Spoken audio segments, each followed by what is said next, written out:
Ano pag-diving mo?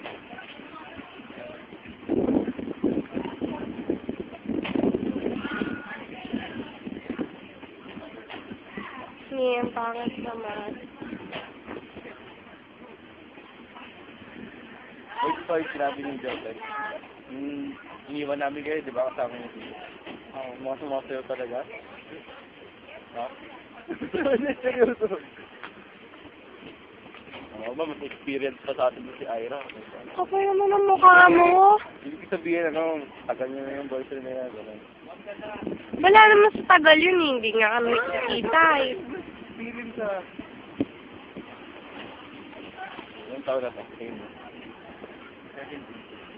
Steve, 4 years na sila ng boyfriend niya. Tagal, no? Well? Tagal, no? Nakakabilib na, di ba maintindihan eh. First year.